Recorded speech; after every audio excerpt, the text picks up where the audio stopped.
नारायण नारायण। आज हम पढ़ रहे हैं प्रभु की निवास स्थली, भक्तों का हृदय, काम क्रोध मद मान न मोहा। छठा चैप्टर। श्री राम शरणम मम। कल मद और अभिमान की चर्चा आपके समक्ष चल रही थी। मद और अभिमान में थोड़ा बहुत अंतर है, और वह थोड़ा अंतर भी गहराई से देखने पर बहुत बड़ा प्रतीत होता है। वस्तुतः मद आगंतुक है और अभिमान शाश्वत है। मद आता है और उतर जाता है, पर अभिमान का वर्णन करते हुए रामचरितमानस में कहा गया कि अभिमान तो जीव का धर्म है।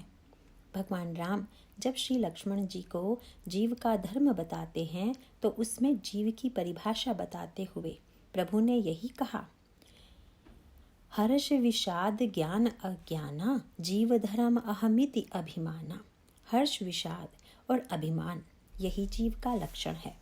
यदि गहराई से विचार करके देखें तो अभिमान का पूरी तरह से विनाश एकमात्र प्रभु की कृपा से ही संभव है। जीव में जीवत्व के रहते अभिमान का समाप्त हो पाना असंभव जैसा कार्य है। इसीलिए रामचरितमानस में अभिमान की बड़ी विस्तृत व्याख्या की गई है। सच पूछिए तो यह अभिमान ज्ञान में भी बाधक है, भक्ति में भी बाधक है और कर्म में भी बाधक है।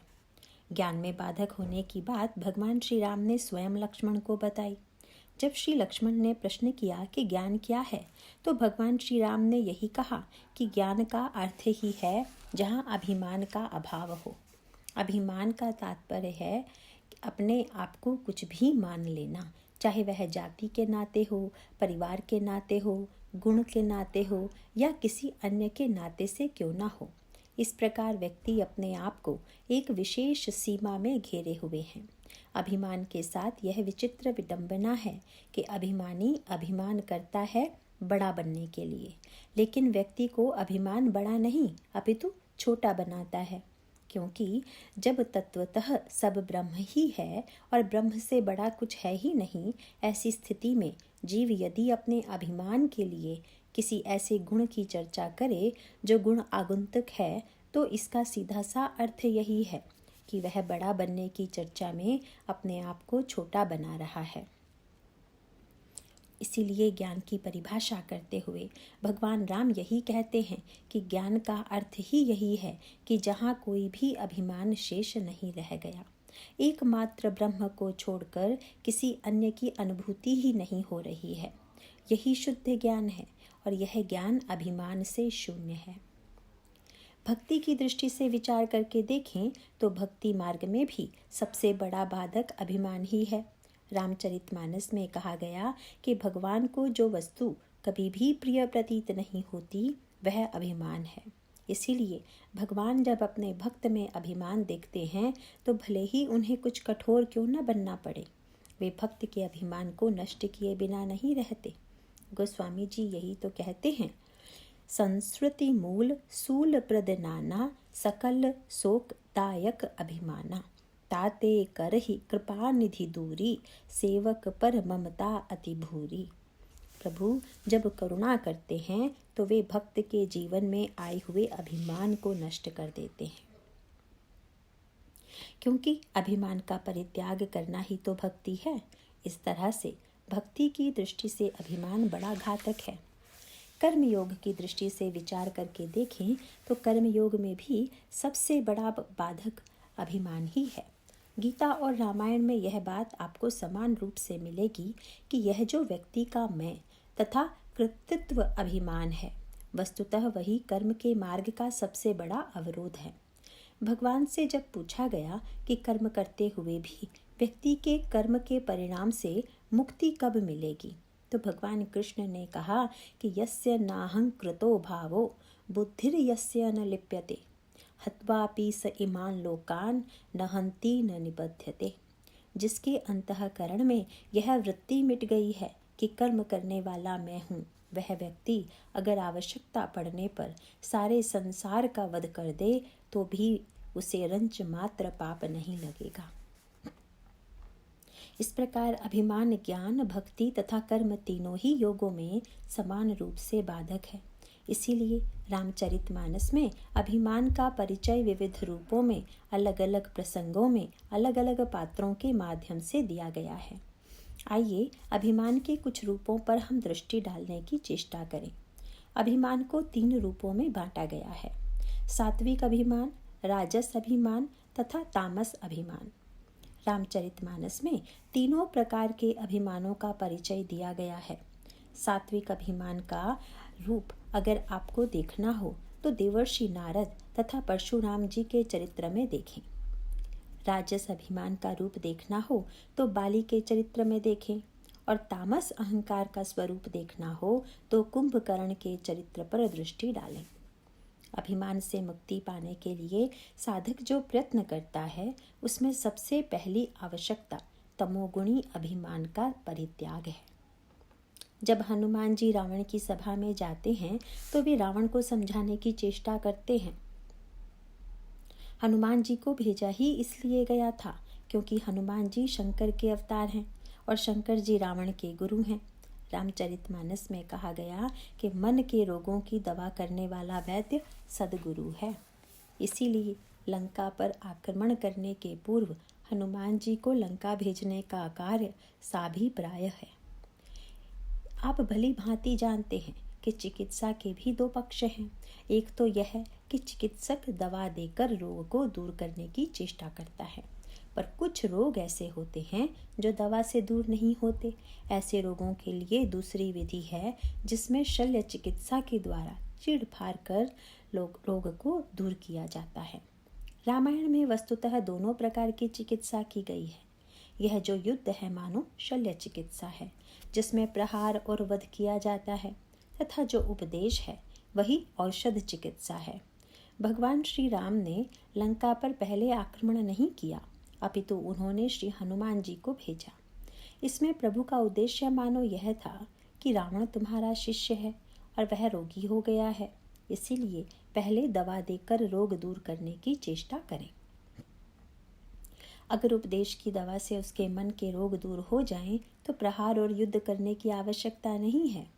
पर यदि उपदेश और संदेश के द्वारा रावण में परिवर्तन नहीं होगा तो फिर मैं बाद में युद्ध के रूप में शल्य चिकित्सा का प्रयोग करूंगा। श्री हनुमान जी रावण की सभा में जाते हैं और जैसे प्राचीन काल में वैद्यों की परंपरा थी कि पहले वे नाड़ी देखकर रोग का निदान करते थे कि कौन सा रोग है, उसके बाद बताते थे कि कौन सी दवा खानी है। साथ साथ पथ्य भी बताते थे कि अमुक अमुक वस्तुएं आप भोजन में लीजिए तथा इन इन वस्तुओं को छोड़ दीजिए। इसी प्रकार से श्री हनुमान जी ने जो ही रावण की नाड़ी देखी त्यों ही वे उसके रोग को समझ गए। तब उन्होंने 3 बातें रावण को बताई। हनुमान जी ने कहा, रावण, तुम्हारे जीवन में यह जो विपरीतता है इसका एकमात्र कारण है कि तुम मोह से ग्रस्त हो। इसीलिए मैं तुमसे अनुरोध करूंगा कि मोह पर विजय प्राप्त करने की चेष्टा करो। जब तक मोह दूर नहीं होगा तब तक तुम्हारे जीवन के विकार भी दूर नहीं होंगे, क्योंकि रोग बुराइयों की जड़ मोह है। हनुमान जी ने पथ्य बताते हुए कहा कि मोह के इस रोग में तुम अभिमान का परित्याग करो, पर उसमें भी हनुमान जी ने संशोधन किया। यह उनकी उदारता है। आपने देखा होगा कि पथ्य के विषय में कुछ वैद्य तथा डॉक्टर बड़े कठोर होते हैं तथा कुछ उदार होते हैं। हनुमान जी पथ्य के विषय में उदार वैद्य हैं। वे रावण से ऐसी असंभव बात नहीं कहते हैं कि जिसका पालन ही न किया जा सके। कई बार पथ्य बताने वाले इतना कठोर नियम बता देते हैं कि रोगी के लिए उसका निर्वाह असंभव हो जाता है। वस्तुतः रोगी को ऐसा पथ्य बताना चाहिए कि जिसे वह कर सके, उसे सुनकर कहीं वह निराश ना हो जाए। श्री हनुमान जी ने कहा कि तुम अभिमान को छोड़ दो, पर पूरी तरह नहीं, क्योंकि वे जानते थे कि रावण जैसे व्यक्ति के लिए पूरी तरह अभिमान का त्याग करना असंभव है। इसीलिए उन्होंने थोड़ी छूट दी। हनुमान जी ने कहा, रावण, सात्विक अभिमान के त्याग का मैं आग्रह नहीं करूँगा। तुम भगवान शंकर के भक्त हो, तपस्वी हो, पुजारी हो, और इस प्रकार का जो सात्विक अभिमान तुम्हारे जीवन में है उसे छोड़ने का आग्रह मैं अभी नहीं करता। तुम त्रैलोक्याधिपति हो, सारे विश्व पर तुम्हारा शासन है, तुम राजा हो, इस कारण तुम्हारे अंदर रजोगुणी अभिमान है। मैं उसे छोड़ने के लिए भी नहीं कहता, किंतु जिस तमोवयी वृत्ति से प्रेरित होकर तुमने श्री राम को चुनौती देने की चेष्टा की है, जगजननी श्री सीता जी को चुराने की चेष्टा की है, कम से कम उस तमोगुणी अभिमान का परित्याग तो कर दो। मोह मूल बहुसूल प्रद त्याग हु तम अभिमान। और फिर दवा बता दी। दवा क्या है? भजहु राम, भगवान की भक्ति ही दवा है। भजन करने के लिए उन्होंने रावण के सामने एक साथ भगवान के 4 नामों को कहा, भजहु राम रघुनायक कृपा सिंधु भगवान। वे राम हैं, रघुनायक हैं, कृपा सिंधु हैं और भगवान हैं। इसका अभिप्राय है कि यदि तुम ज्ञान मार्ग से भजन करना चाहो तो वे साक्षात राम हैं। राम का अर्थ है जो समस्त प्राणियों में रमण करता है। इसीलिए समस्त प्राणियों में निवास करने वाले राम का तुम भजन करोगे तो तुम्हारे सारे दोष दूर हो जाएंगे।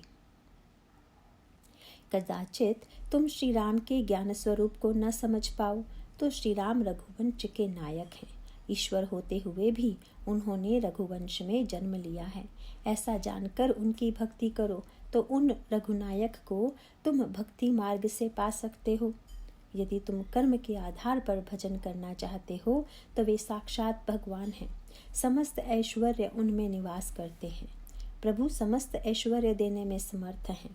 अतः तुम कर्म योगी बनकर भगवान का भजन करो। अंत में हनुमान जी ने एक मीठी बात कह दी। उन्होंने कहा कि अगर तुम्हारे अंतःकरण में यह भय हो कि मैंने बहुत सा अनर्थ और पाप किया है, ऐसी स्थिति में तो मुझे ईश्वर के द्वारा दंड ही मिलेगा, तो मैं तुम्हें विश्वास दिलाता हूँ कि वे ज्ञान मार्ग से प्राप्त होने वाले राम, भक्ति मार्ग से कल्याण करने वाले रघुनायक तथा कर्म मार्ग से सुलभ होने वाले भगवान के साथ साथ कृपा सिंधु भी हैं। कृपा सिंधु भगवान का अर्थ हुआ कि कृपा सिंधु के रूप में सब अपराध क्षमई प्रभु तोरा। वे तुम्हारे सब अपराधों को क्षमा कर देंगे। इसीलिए तुम मेरी 3 बातें समझ लो। मोह ही रोग का मूल है। तमोगुणी अभिमान का त्याग करो तथा भगवान की भक्ति करो तो तुम्हारा परम कल्याण होगा। पर रावण कोई ऐसा वैसा रोगी तो है नहीं, वह तो विचित्र प्रकार का रोगी है। हनुमान जी ने जब यह भाषण दिया तो रावण जोर जोर से हंसने लगा। रोगी से वैद्य अगर कोई बात कह रहा हो जो हंसी की नहीं अपितु सावधानी और गंभीरता पूर्वक सुनने की हो और रोगी उसे यदि सुनकर जोर जोर से हंसने लगे तो वैद्य को कैसा अटपटा लगेगा। लेकिन बड़ी देर तक हंसने के बाद रावण के मुख से पहला वाक्य यही निकला, बोला बिहसी महा अभिमानी। श्री हनुमान जी ने कहा था कि रावण तुम तम अभिमान को छोड़ दो। पर यहाँ तो वही हुआ। जिस वस्तु को वैद्य रोके, रोगी वैद्य के सामने ही उस वस्तु का सेवन करने लगे। हनुमान जी ने सलाह दी कि तुम तमोगुणी अहंकार का त्याग करो, पर रावण तो महाअभिमानी के रूप में बोला कि मिला हम ही कपि गुण बड़ ज्ञानी। अब बंदर ही हमें गुरु के रूप में मिलना बाकी रह गया था। अरे सारे संसार के लोग मेरे पांडित्य के सामने नतमस्तक हैं और तुम मुझे उपदेश देने की चेष्टा कर रहे हो। इतना ही नहीं, उसने हनुमान जी से एक बात और भी कह दी। जब वैद्य रोगी को देखता है तो उसे पता चल जाता है कि रोगी अच्छा होगा या नहीं, या अब इसकी कितनी आयु शेष है। और वैद्य यदि चाहे तो यह बता सकता है कि अब रोगी की कितनी आयु शेष है। पर उल्टी बात हो गई।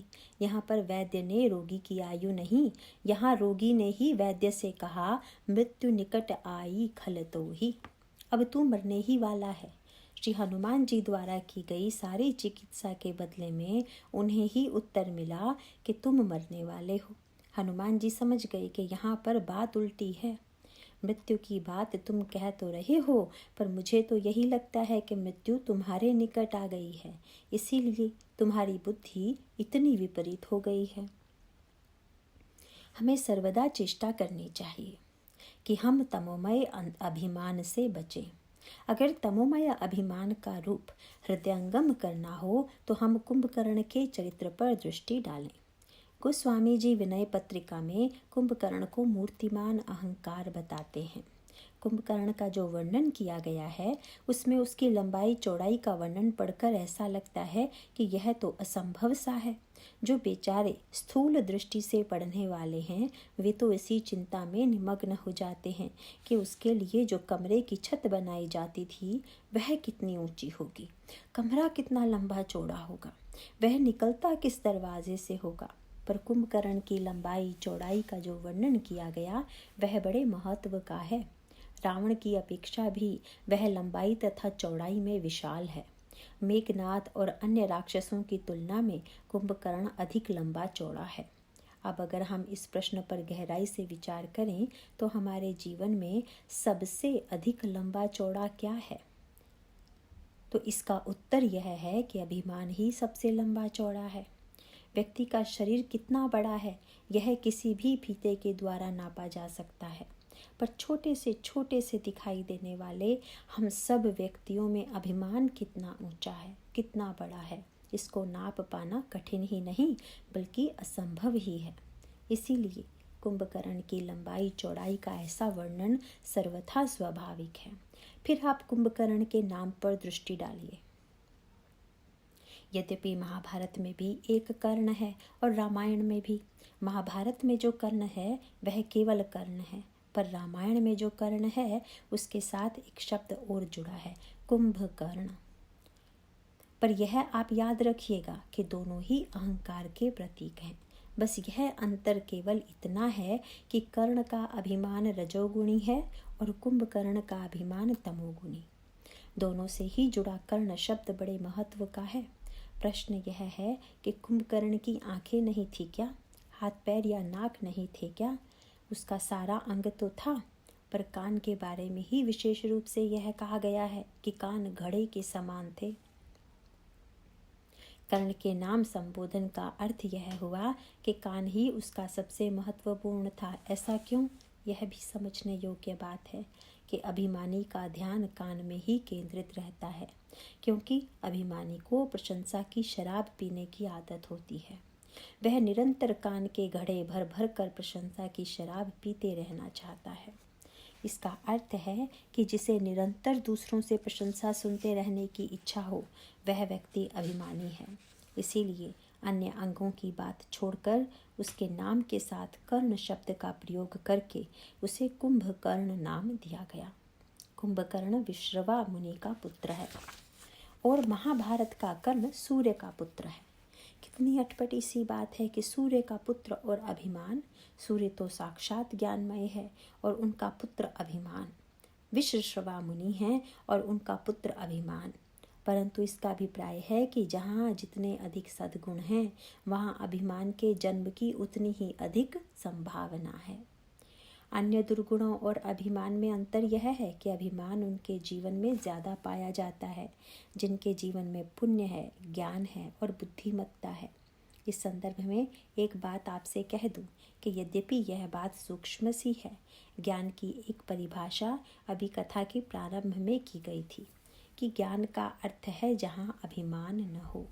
दूसरी ओर श्री राम के राज्याभिषेक के अवसर पर जब वेद भगवान की स्तुति करने के लिए आए तो उन्होंने कहा, प्रभु जो लोग ज्ञान पाकर अभिमानी हो जाते हैं और भक्ति का अनादर करते हैं उन ज्ञानियों को हम ऊंची से ऊंची स्थिति से नीचे गिरते हुए पाते हैं। जे ज्ञान मान विमत्त तब भवहर निभगति न आदरी ते पाई सुर दुर्लभ पदादपि परत हम देखत हरि।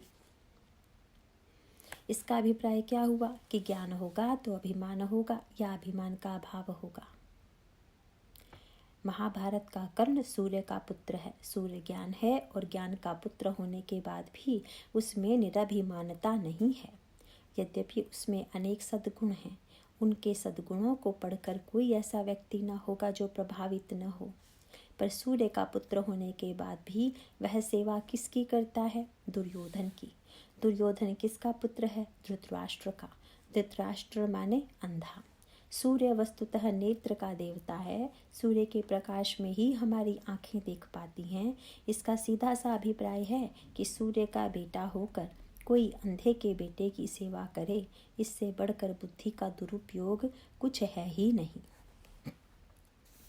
कर्ण का दुर्भाग्य यही है कि उसके जीवन में समस्त सद्गुण हैं, पर उनका उपयोग होता है दुर्गुणों की सेवा करने में। कर्ण के जीवन के एक एक पक्ष को पढ़ें तो बड़ा दिव्य लगता है, पर उसकी जो अंतिम परिणति है वह बड़ी दुखदायी है। इसका अभिप्राय है कि गुण पाकर जब व्यक्ति के जीवन में गुणाभिमान उत्पन्न होता है तो वह उस व्यक्ति को महान संकट में डाल देता है, महान दुख में डाल देता है। महाभारत में वर्णन आता है कि एक ओर कर्ण है और दूसरी ओर है अर्जुन। यद्यपि दोनों में सद्गुण हैं, पर इतना होते हुए भी अंतर इतना ही है कि कर्ण अभिमानी है तथा अर्जुन भगवान के भक्त हैं। कर्ण की जो कथाएं आती हैं वे उसके अभिमान की ओर संकेत करती हैं। कर्ण के जन्म के संदर्भ में जो कथा आती है वह बड़ी महत्वपूर्ण है। कहा जाता है कि महर्षि दुर्वासा ने कुंती को एक मंत्र दिया और बताया कि इस मंत्र के द्वारा तुम जिस देवता का आह्वान करोगी वह आ जाएगा। कुंती ने कौतूहलवश उस मंत्र का प्रयोग कर सूर्य का आह्वान किया। सूर्य के आह्वान का परिणाम होता है कुंती के गर्भ से कर्ण का जन्म। इसका सूक्ष्म संकेत यह है कि अगर ज्ञान का जन्म कौतूहल से होगा तो फिर उसमें अभिमान का अवगुण आ जाएगा, क्योंकि ज्ञान का जन्म होना चाहिए जिज्ञासा से। अगर कुंती का सूर्य से विवाह हो और फिर सूर्य के माध्यम से कर्ण का जन्म हो तो यह जन्म उचित है, पर उनमें तो कौतूहलवश यह वृत्ति आई कि जो मंत्र मुझे मिला है देखें वह कहाँ तक ठीक है। इसके परिणाम में कर्ण का जन्म होता है। यह दूसरे प्रकार का जन्म है। ज्ञान अगर कोई मात्र मनोरंजन या कौतूहल से प्राप्त करेगा तो ज्ञान का सदुपयोग नहीं होगा। कर्ण की विडंबना यही है कि वह धैर्यशाली है, शौर्य संपन्न है, वीरता में वह अर्जुन को चुनौती देने में समर्थ है, पर अंत में अर्जुन के द्वारा ही उसका वध होता है। महाभारत में उसके धैर्य का बड़ा अनोखा वर्णन किया गया है। गुरु द्रोणाचार्य कर्ण को शिक्षा देने के लिए प्रस्तुत नहीं हैं। कर्ण की दृष्टि गई भगवान परशुराम की ओर। उसे यह लगा कि भगवान परशुराम से शिक्षा मिल जाए तो बहुत अच्छा रहेगा, पर परशुराम जी क्षत्रियों से रुष्ट थे। वे क्षत्रियों को शिक्षा नहीं देते थे। कर्ण ने सोचा चलो कोई बात नहीं, अगर थोड़ा झूठ बोल लेने से काम बन जाए तो बोल देते हैं। मैं ब्राह्मण बनकर शिक्षा प्राप्त करूंगा और अपनी सेवा भावना के झूठ के इस कलंक को भी धो दूंगा। कर्ण ने जाकर परशुराम को प्रणाम किया। परशुराम जी ने पूछ दिया तुम किस वर्ण के हो? कर्ण ने कहा ब्राह्मण हूँ। साथ ही कर्ण ने इतनी तन्मयता से सेवा की कि परशुराम गदगद हो गए और सारे शस्त्र उसको दे दिए, उनका ज्ञान बता दिया। पर कर्ण के जीवन की विडंबना क्या है? उसका धैर्य उसके लिए सहायक न बनकर घातक बन गया, क्योंकि एक दिन परशुराम उसकी गोद में सिर रखकर सो रहे थे और एक कीड़े ने कर्ण की जांघ में काटना प्रारंभ किया। कर्ण को लगा कि अगर मैं अपने पैर हिलाऊंगा तो गुरुजी की नींद टूट जाएगी, इसीलिए कष्ट पाकर भी वह बिना हिले डुले बैठा रहा, यहाँ तक कि कीड़े ने उसकी जांघ में छेद कर दिया। कीड़े के द्वारा जीव में छेद करने के फलस्वरूप रक्त बाहर निकला और रक्त बहकर जब परशुराम जी के शरीर का स्पर्श करने लगा तो उनकी नींद खुल गई। उन्होंने देखा कि कर्ण की जांघ में तो छेद बन गया है।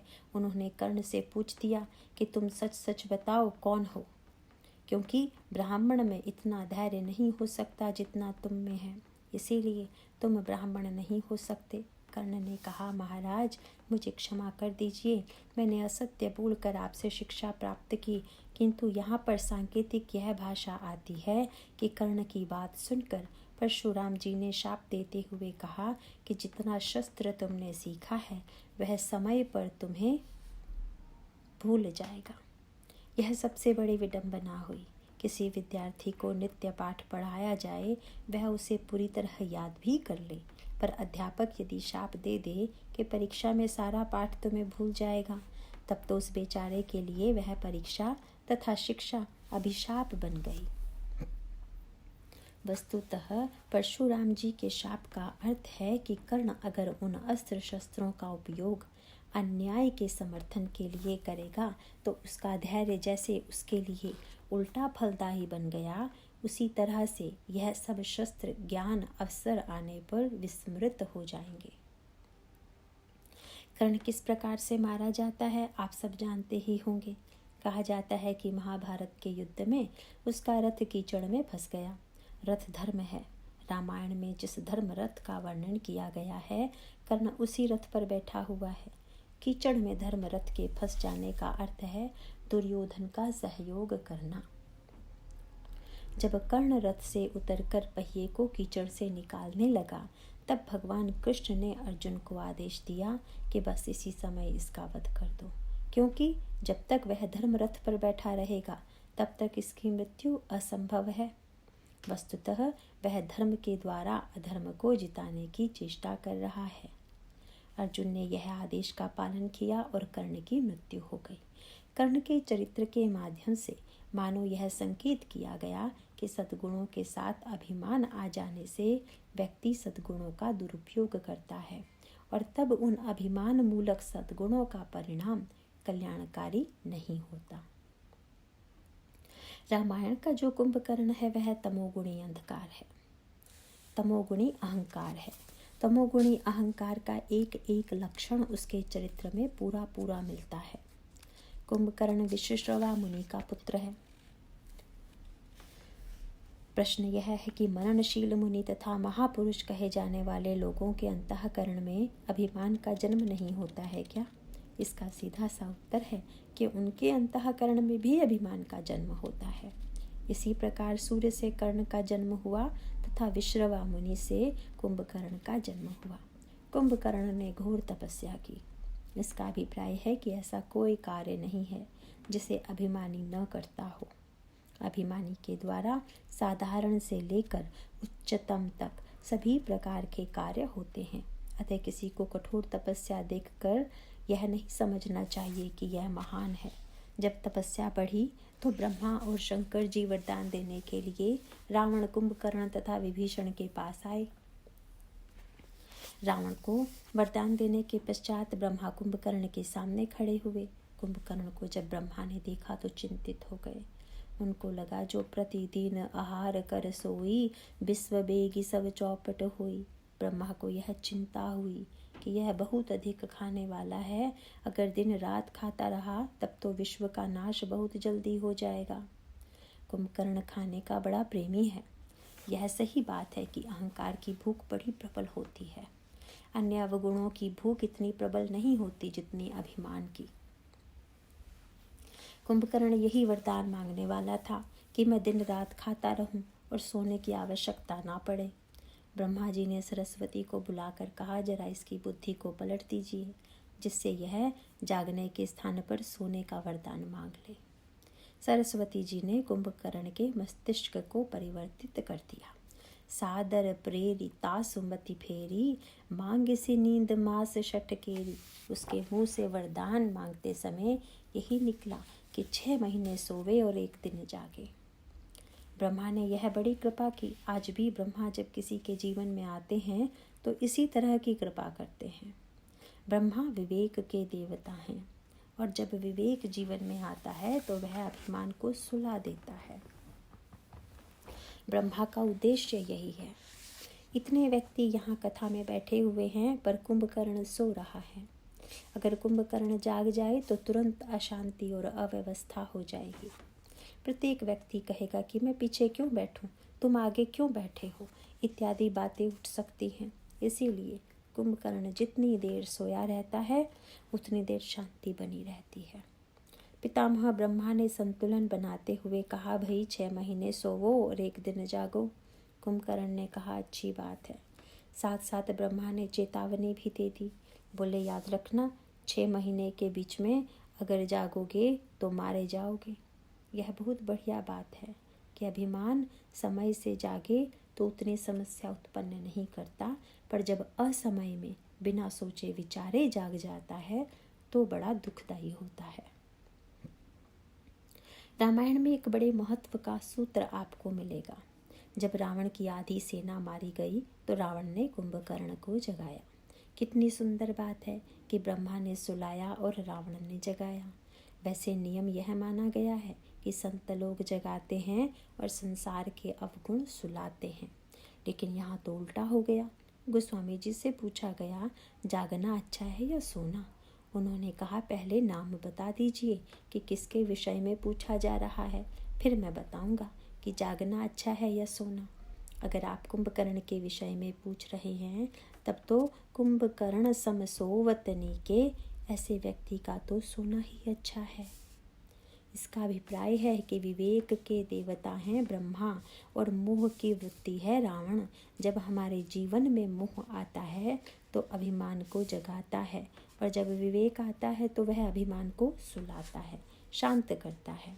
रावण के दो भाई हैं, एक विभीषण और दूसरा कुंभकर्ण। दोनों ने एक दूसरे से भिन्न वरदान मांगा। विभीषण जी ने भगवान की भक्ति का वरदान मांगा, रावण ने उसके लिए मंदिर की सुविधा दे दी। कुंभकर्ण ने वरदान मांगा सोने का, रावण ने उसके लिए सोने का प्रबंध कर दिया। लगता है रावण बड़ा उदार था, पर अगर विचार करके देखा जाए तो रावण उदार नहीं था, अपितु बड़ा राजनीतिज्ञ था।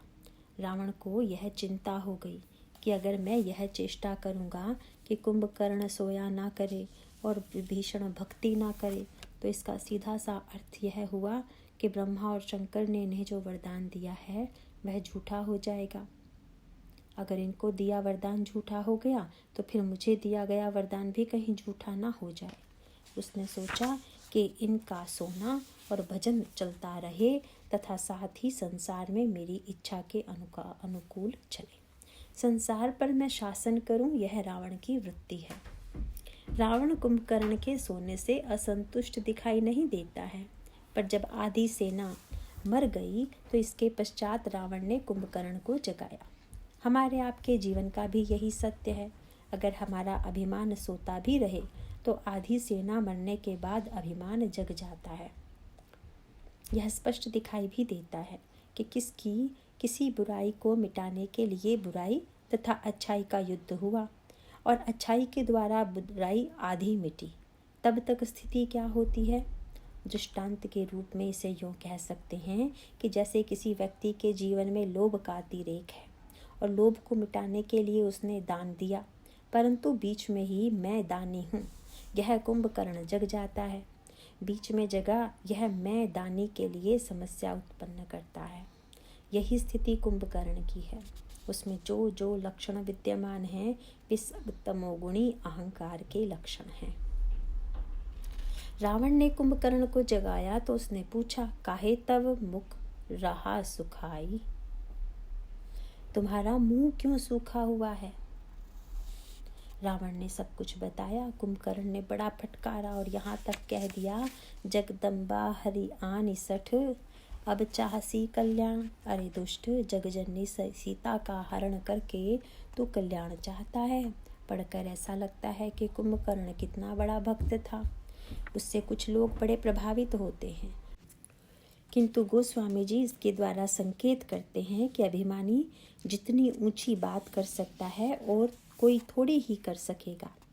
इसके लिए गोस्वामी जी ने यहाँ एक सूत्र दिया जो समझने योग्य है। जिस समय विभीषण ने रावण को उपदेश दिया तो रावण ने उसे लात मारकर निकाल दिया था, पर जब कुंभकर्ण फटकारने लगा तो रावण चुपचाप सुनता रहा। कुंभकर्ण ने दुष्ट कहा, फिर भी लात मारकर निकालना तो दूर रहा, उसने उसकी बात का विरोध भी नहीं किया। इसका एकमात्र कारण यह था कि विभीषण और कुंभकर्ण की प्रवृत्ति रावण भली भांति परिचित था। विभीषण के विषय में उसे पूरा विश्वास हो गया था कि अब यह मेरा परित्याग करके राम की ओर जाने वाला है, यह राम के ही पक्ष में रहेगा। यहाँ रहकर यह उल्टी सलाह दे रहा है, इसीलिए इसे निकालो यहाँ से। पर कुंभकर्ण के विषय में रावण को पता था कि उपदेश चाहे जितना अच्छा दे, पर लड़ेगा मेरी ओर से ही, राम की ओर से नहीं।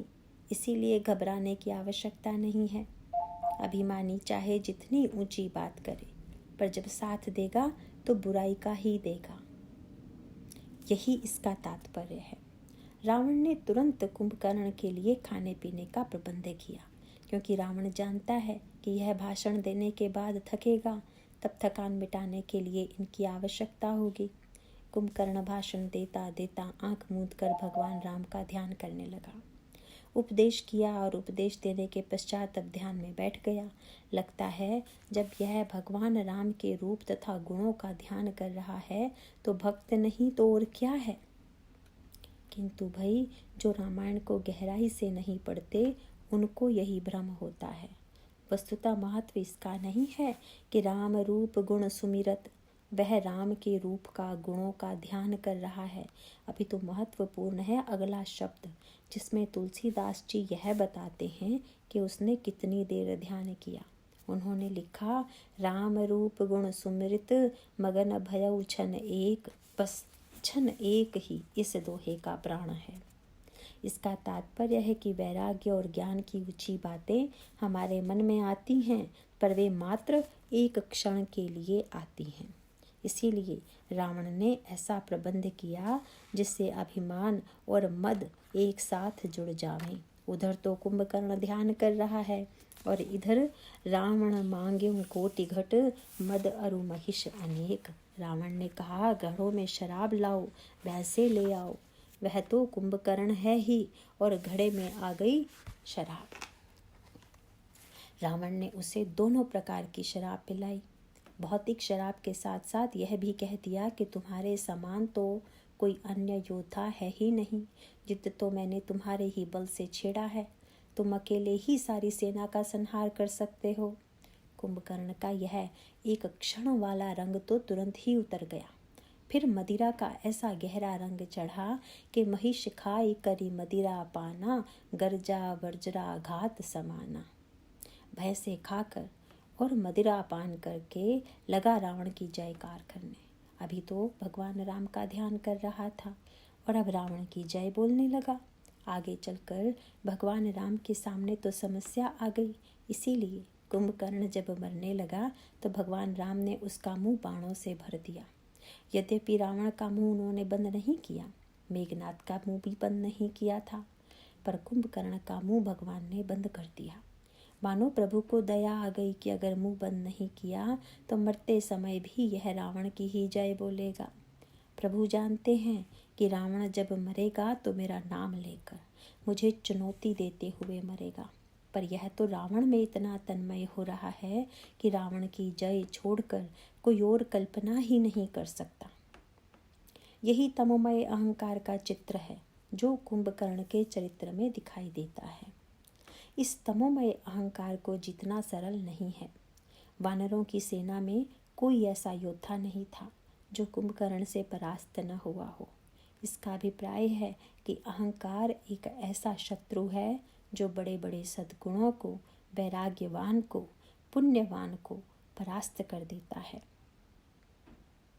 कुंभकर्ण ने सबको हराने के पश्चात सुग्रीव को बगल में दबा लिया और सोचा कि इसे ले जाकर मैं रावण को भेंट करके उससे कहूँगा कि जिसके भाई ने आपको बगल में दबाया था उसे आप लीजिए। सुग्रीव को अंत में एक युक्ति समझ में आई। बगल में दबे रहने पर उन्होंने अपने आप को मुर्दे जैसा बना लिया। इसका अभिप्राय है कि मुर्दे की वृत्ति ही अभिमान से छूटने की वृत्ति है। जब तक व्यक्ति में चैतन्यता की वृत्ति है तो वह प्रशंसा सुनकर सुखी होगा, निंदा सुनकर दुखी होगा। पर जो शव स्वरूप है, चाहे उसकी आप निंदा कीजिए या स्तुति कीजिए, वह अप्रभावित रहेगा। शव वृत्ति के द्वारा ही व्यक्ति निंदा प्रशंसा से मुक्त हो सकता है। अंत में सुग्रीव कुंभकर्ण के पास से भगवान राम के पास आते हैं। प्रभु से प्रार्थना करते हैं, महाराज यह निशिचर दुकाल सम अहि, कपिकुल देश परन अब चहि, कृपा बारिधर राम खरारी, पाहि पाहि प्रणतारित हारी। सकरुण वचन सुनत भगवाना, चले सुधारी सरासन बाना। तब भगवान के द्वारा कुंभकर्ण का संहार होता है। इसका अभिप्राय है कि अभिमान किसी भी सद्गुण को परास्त करने में समर्थ है। इसीलिए हमें प्रभु से ही प्रार्थना करनी चाहिए कि इस अभिमान का आप ही विनाश कीजिए। यह अभिमान जब छूटता है तभी प्रभु हृदय में आते हैं। इसके बाद की चर्चा कल होगी। नारायण नारायण।